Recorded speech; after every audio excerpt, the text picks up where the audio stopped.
Okay mga tol, reaction ko sa panalo ni Canelo Alvarez talagang malupit.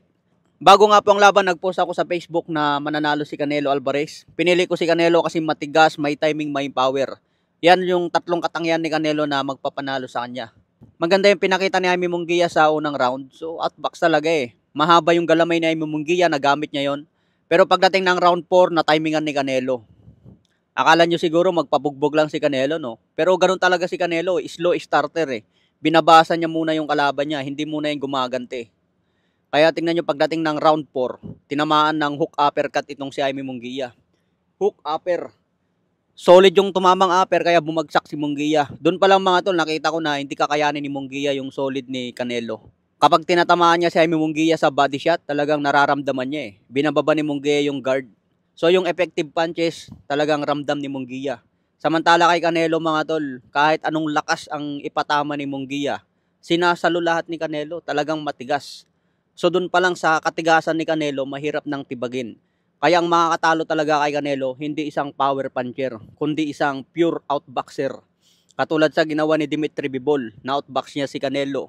Floyd Mayweather, in-outbox niya si Canelo. May nakalaban din siya noon na si Eris Landelara. Kamuntikan din si Canelo doon, naging controversial. Si Jaime Munguia kasi mga tol, hindi siya pure outboxer. Kaya doon pa lang makikita natin yung style make fight. Saktong-sakto talaga kay Canelo yung style ni Munguia kasi bumabanat ng malalakas si Munguia eh. Sumusugod, agresibo. Kaya nga marami nagsasabi yung unang bagsak ni Munguia, nawala na yung tiwala niya eh. Parang malaki ang nagbago sa style niya. Naging sobrang agresibo sa unang round.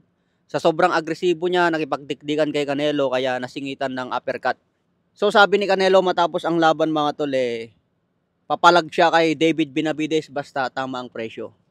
Kaya yan abangan natin Benavides kay Canelo. Ako naniniwala rin ako na may pag-asa talaga si Benavides eh. Hindi lang pag-asa, malaki ang tsansa ni Benavides na talunin si Canelo. Kasi kung malaki itong si Jaime Munguia, mas malaki pa itong si David Benavides.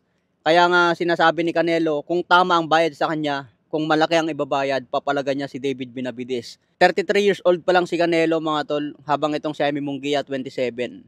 So sa experience, syempre mas lamang si Canelo. Matiming kasi ang galawan ni Canelo mga tol, hindi siya bara-bara. Talagang kalkulado ang bawat galaw.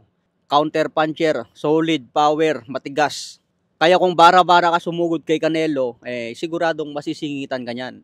Hindi niya mararating ang pagiging superstar status kung takot o mahinang klaseng boxer. Hindi ka magiging undisputed champion kung takot ka.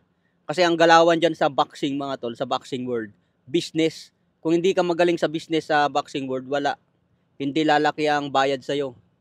Kahit nga amateur hindi mo na matatawag ng mga takot niya kasi lumalaban na yan. Nakatikim na yan ng sundok, nakasuot na ng gloves.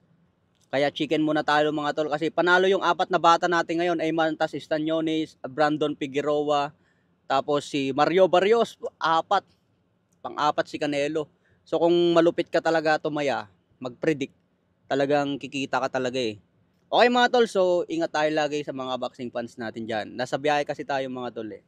Ingat, God bless po.